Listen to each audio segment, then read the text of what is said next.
Hey everybody, Jim Ingersoll here with the Real Estate Investor Success Podcast. I'm hanging out virtually with good friends of mine, Don and Anne-Marie Corbett out of Virginia.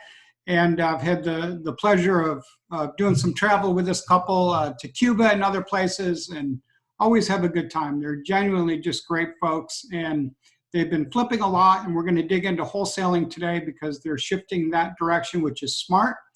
And what do we have? We have a pandemic, everybody. Yeah. And things are changing really fast. So I woke up this morning and California is going on lockdown. Pennsylvania is on lockdown. New York's headed there. There's rumors about us in Virginia, North Carolina. Where all this is going to lead, who knows? But all of a sudden, they're making it hard to evict tenants, and they're giving moratoriums on mortgage payments, and stuff is happening really fast. And so make sure you're up on all of that, because this stuff is changing, and you got to think how you're going to survive, and then how you're going to thrive later on. And we'll talk through some of that as well. Hope all of our listeners are feeling great. If you're working from home and self-quarantine, practicing social distancing like I am, well, hang in there. It's a good time to work on your systems, your processes, to work on your mindset, because it's under attack right now. And make sure that you're ready to go when this all is over. I hope all your families are safe and everybody's doing good. Leave us your comments. What's your biggest fear today? There's a lot of fear being driven, and fear creates later opportunities as well. Donnie and Anne-Marie, welcome to Real Estate Investor Success. Thank you, Jim. Thanks for having us. So we've been talking about doing this for a long time. I didn't expect to be doing it in the middle of a pandemic. Yeah, I know, when everybody's social distancing. Social distancing. It's a tough thing, because I'm very social, you know. I mean, you guys were a deal maker, and, you know, you guys understand how important your network is and all that stuff. It's just a different time. I do think it's a good time to check in with your network. Just don't be giving them hugs. Give them virtual hugs, right? Yep, there you go. There you go. There you go. And we've been very blessed. We've got a really good network with the local investors and investors all over the country. And a lot of it thanks to your network, the Financial Friends Network. Yeah, we've been very fortunate to know great people like Gary and Joyce Sims and Walter Wolford and Kevin and Barb Thomas, and just to name a couple. But, you know, those are some really good. You know, that inner circle right now is really more important than ever, because this is unprecedented times. I mean, our nation's the entire world's never been through anything like that. Great. So I've got a lot of empathy for people that are full of fear, people that are in a tough spot, of course, but it's also going to be a lot of opportunities that arise down the road. I just don't know how far down they are. And having that network, that inner circle of people you can trust to share accurate news, not fake news, and help you figure out, you know, how you're going to thrive later on is important. I'll mention also Gary Harper and his wife Susan. Right? Yes, absolutely. Awesome people. We were on a Zoom call with them last night, and we were talking about how this is an unprecedented situation, and you know, we're part of their leadership circle, and their support for us over the last 2 years has just been phenomenal. I mean, I can't. They're just genuinely giving people, and they're just trying to do, you know, we're all swimming along, just trying to keep swimming, as they say, and those who don't panic will. So that's a big thing. Gary was texting me just a few days ago, and I think he was just sort of in a reflective mode, but just really a great guy. And what's the name of his mastermind again? Sharper Leadership Circle is what we're a member of. They actually help us build the systems and processes that, you know, because you don't know what you don't know, and that's the amazing thing. You just don't know what you don't know. And I mean, if you think about that statement, you know, everyone has to be successful. You have to understand that you don't know everything, and you need to learn from people who do, and then weigh it all out, because there's a lot of people in this business that try to be mentors to other people, and they don't know what they're doing, and you gotta weigh what works for you, because many years ago, before I was in sales, and I was okay, but then somebody recommended that I read Brian Tracy's Situational Selling, I believe is the name of the book. Mhm. And I had it on tape, and because I actual tapes. A lot of people don't know what those are, but I used to roll down the road listening to that, and I did that 25 years ago, and it helped me. You can take it's a la carte where you can take what works for you and what doesn't work, Right. For your own personality. So. You guys have always done a good job investing in yourself. You go to live events, you're members of good masterminds. How critical do you think that's going to become now that we're inside this pandemic time? I think it's going to be invaluable. And like you always say, your network is your net worth. Yeah. And having those people and having those groups that we belong to is going to help immensely. It will help people survive. Yeah. Being able to rely on people. Mm-hmm. Yeah, I think, if anybody's, one of the things everybody should do is take a look at who your network is and who your inner circle is. And right. The strength of that circle will kind of determine your pathway. So everybody should be evaluating that now. Everyone's got extra time right now, right? Mm-hmm. Mm-hmm. So it's a good time to invest in yourself. You guys are always reading, listening to Audible podcasts, like Robert Kelly and a whole bunch of others, right? Right. Yes. Yeah. We definitely roll down the road listening to Audible. We're reading David Richter's book. Yeah. That is a lot. We've been reading what is that? More Profits, Less Stress. Yeah. We're all about both of those. Those are all things that interest us. And it's the learning from other people's experiences. Don't reinvent the wheel. I'm a big I'm not reinventing the wheel. And Profit First was a really big book for me. I think I've told you guys, I read it when we were still able to go to Italy last fall. Oh, yeah. And, we took a train from basically like the Amalfi Coast up to Venice. I read the book on the train. And I came back and I took a lot of actions from that book. And today in the pandemic, I'm so glad that I did. Yeah. Yeah. Because I'm more prepared. Mm-hmm. So, constantly all of us investing in ourselves, reading, getting into the right masterminds, the groups, the events, it really positions you well. Here's a question that I get a lot. You guys know Cheryl, also my wife, and people ask us like all the time, how in the heck do you guys work together, right? Do you guys hear that question? Yep. Yes, all the time. So I would be curious, because you guys we're unusual because you and I and Cheryl and I, we're all in real estate, like full time. Right. We work together. A lot of people have a spouse that may work a corporate job or do something different, but I mean, the four of us are all in, right? So how do you guys handle life as an entrepreneur versus life as a couple? Well, I think that we've always worked well together, even prior to working together in this business. We have a great relationship. We get along very well. So, and it has its challenges. It's not perfect, but we work through it. The big thing is once we got in, again, I agree. We work very well together. We always have. I actually like her. It's the fact. That's a good thing. You love her. And I actually like her. I like being with her. But the big thing I find is I got a major understanding when we did this profile test with Sharper, because they moved on to predictive index now, and they found out that we're like yin and yang. I mean, I'm good at this and she's good at this. If she's very organized, every paper is in its place. My desk, best way to describe it is there may have been a struggle. That's how Cheryl's desk is, by the way. But electronically, I have everything. I have every paper. You want a picture of the AC unit serial number on a house. I mean, I go to the file, it's in the picture file, and scroll right down to it. Yeah. And we learned that we're yin and yang, and that I don't try to do what she should be doing, and then basically she'll tell me what I need to be doing, and I'll go do it, and then it's you need to call this guy today and reach out to this guy, perfect. because if I sit down and go, I'm going to do this, this, and this today, I'll see something shiny. I just Yeah, chase you the go squirrel. like every other Yeah, direction. I'm gone. You're a visionary entrepreneur, squirrel chaser. Yes, got it. There's a squirrel. We have a squirrel on the back of my truck. Yeah, that's right. So how long have you guys been together? Been together for about, 13 years, 14 years? Yeah.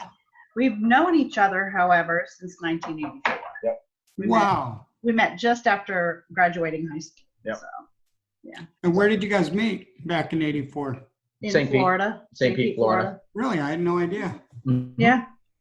Yep. We were at a friend's party and we met, and Yeah. it was memorable to say the least. Mm-hmm. So, but then we've been friends for years, and we went off on our own direction, and then my 20-year high school reunion, I went back and I was there because I had moved out of the state, and I ran into her, and we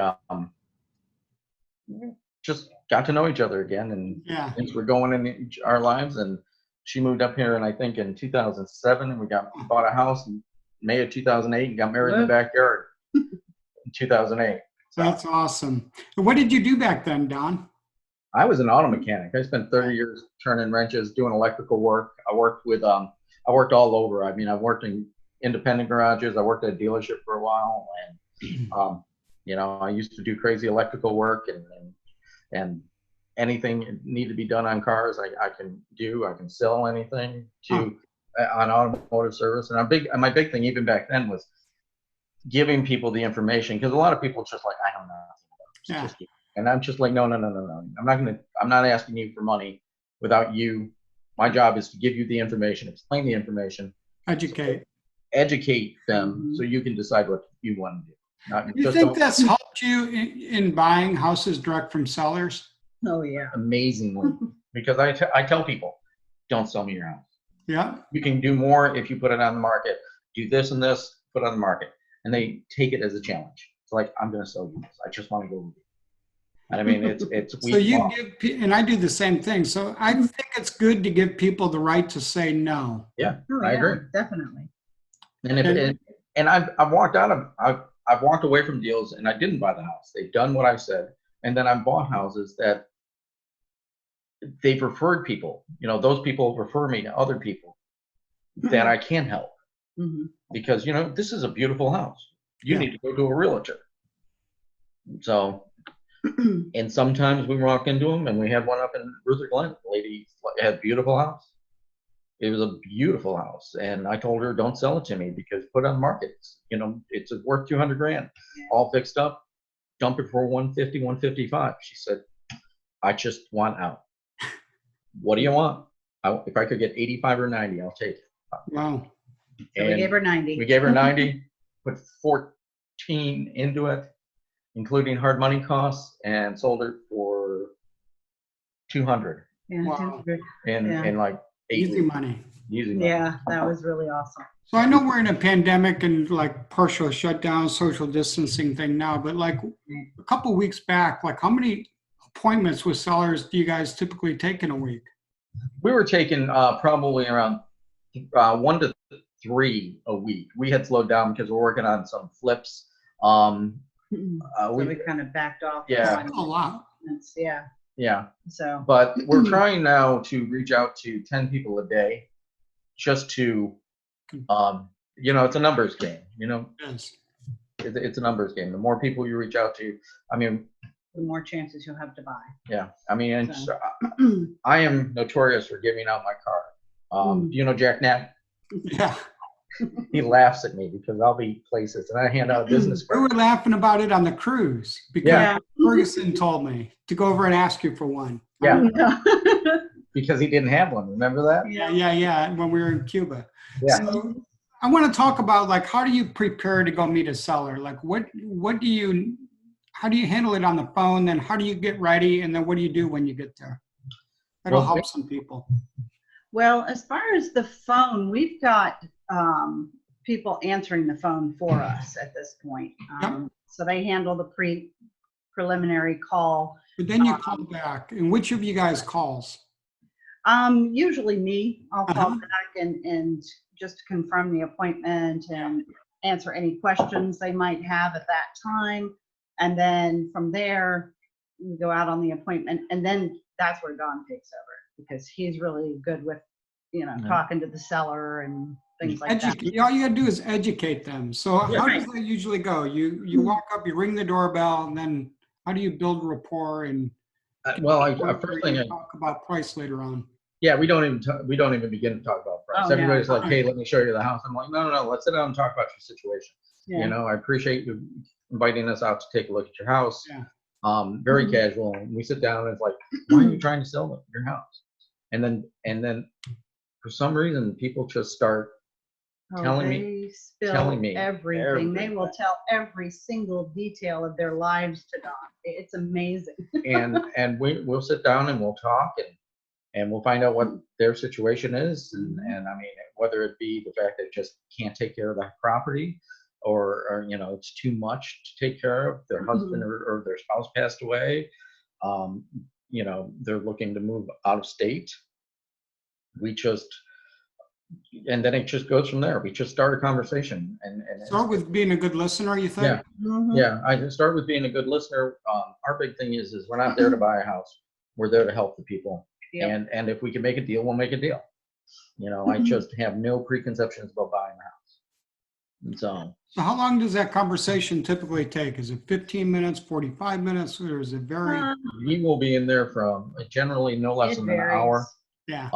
If they're highly motivated, it's an hour. I mean, we've sat there talking to people for 3 hours, just feeling the pain and walking around the house and asking them questions.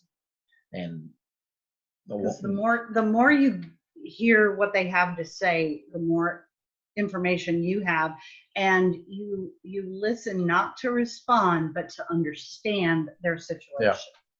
And which is tough for me sometimes because I'm like, my mind goes quickly. But it's a good thing you have Anne Marie. Yes. Yes, very good, actually. So you start off listening, building rapport, and do you create like genuine empathy? I mean, do you feel for these folks like in your heart? Yeah, definitely.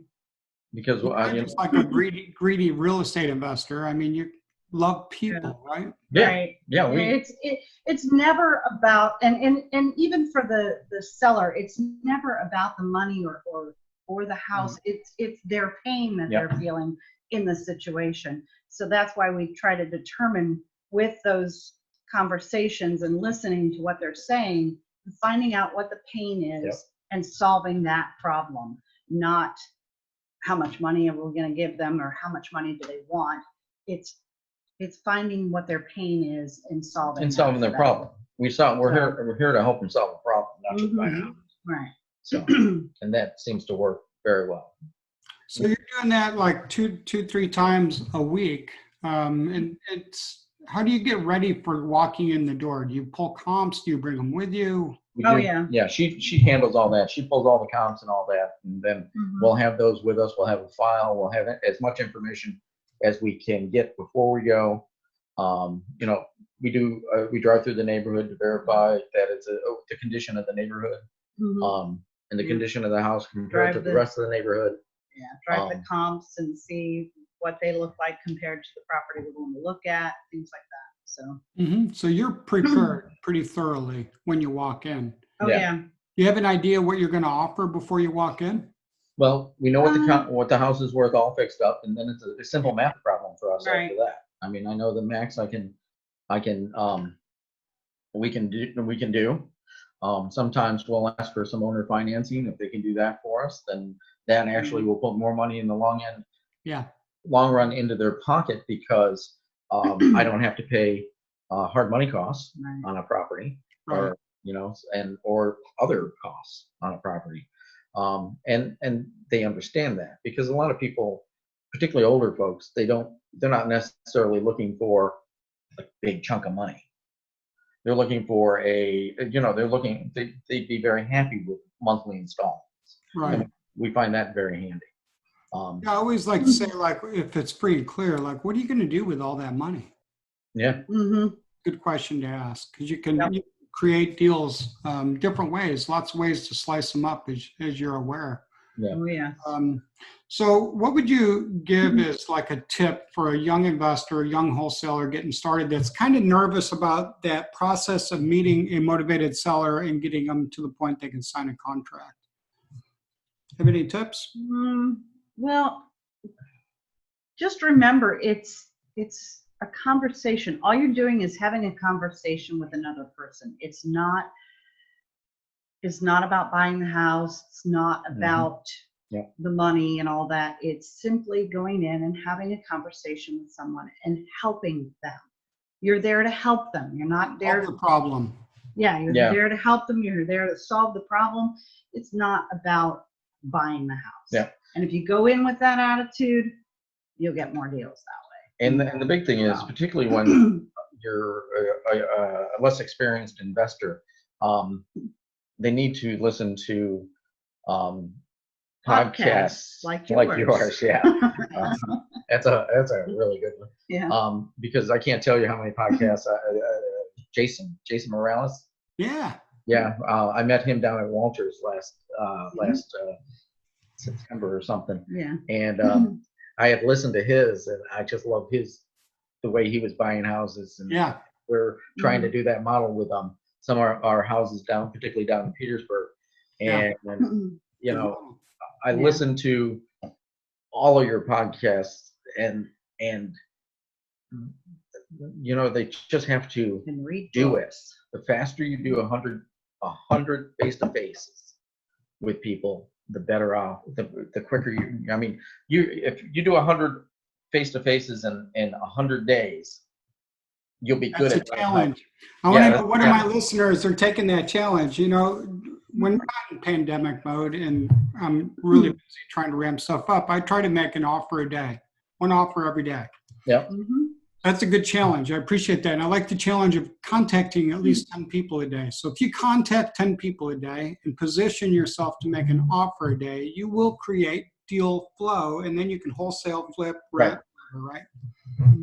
Right. And in this time, and I mean, it's very good to go through your old buyers list right now. Not your old buyers list, but your deals that never went through, your old lead. Contact those people and just say, follow-up's critical. and not only for that, but now you have with this pandemic, it's like, hey, how are things going? Are you okay? It's changed. Yeah. I'm not even asking about the house. Call people, just check up on them. Yeah. We've Also, been the ones you bought from last year. I'm sorry? Also call back the ones you actually bought a house from last year and just say thanks. Yeah. Yep. Keep in touch with them, because if they had a pleasant experience and an easy experience, I'm like, they'll refer you to somebody else. You know, people. How much, you guys are really successful now, but looking back, how much of this has been because of like just really hard focused work versus sort of lucky or just getting around the right people? What do you think sort of made the difference? Well, I'll tell you, our very first deal was pure luck. Yeah. It was absolute pure luck. I started out with yellow letters. Yeah. Sent a yellow letter to a guy, and they say it usually takes 4 to 5 touches to get them to respond. Right. I sent one letter to this guy. He responded to that one letter. I met with him. Don was still working, so I met with this guy, talked to him, and signed a contract that same day that I met with him for the first time. We didn't even meet at the house because he didn't want to go in the house because it was that bad. And turned around, wholesaled the deal, and never looked back. But it was never that easy again. Never that easy. I got a false sense of security on that one. It gave you a push of encouragement anyways. Yeah, Well, it did. I would have to say that it's a combination of, you have to believe you're gonna make it. You're gonna make it. If you don't have the belief, that you have to believe it, as I say, like water's wet and rocks are hard, that you're gonna make it. You're gonna do it. You just have to keep going. Success is coming. You just gotta push forward. And when it's tough, push harder. You push harder. I mean, you're being tested. I mean, it's just anything you want doesn't come easy. And I mean, it's just, you have peaks and valleys and which is another very good book. Yeah. And you just cannot give up. If you're going to give up, then go get go get a 9-to-5 job or whatever, and stop wasting your time. Message for today, because today in the pandemic, things are going to be tough a little while. But on the other side of this, we're going to have a lot of problems to help solve. Yeah. Well, what is it they say that Rothschild said that when there's blood in the streets, buy? Yes, he did. Yeah. So. Yes, he did. And Getty said, buy when others are selling, Yep. sell when others are buying. It's a great time to wholesale. You guys are going to do really well, I'm sure. All right. Well, I really appreciate you guys as friends and sharing genuinely how you build rapport, listen, and really just focus on people before profits, and then the profits will come. And I love the way, Don, you said, you just got to go forward, and you just got to have belief. This podcast with people like you creates belief because you've done it. I mean, you were turning wrenches, right? Mm-hmm. Yeah. And now look. Yep. I want a pen to be my only tool now. Let somebody else fix my And a truck. financial calculator, maybe. Or, Yeah. There you go. Because we've taken another step towards another tool in our arsenal is we wrote that book that we were telling you about. Yes, I'm glad you brought that up. Yeah. I'll put the link in my show notes. Talk to us about this. Is it on Amazon, right? It is. Yes, it is on Amazon. But if anybody wants a free copy, just have them contact us and we'll. What's the best way to contact you? Email? Yeah. Email. They can reach out to us, send us an email at, let's go with, actually, you better send Anne Marie's email. She's the integrator.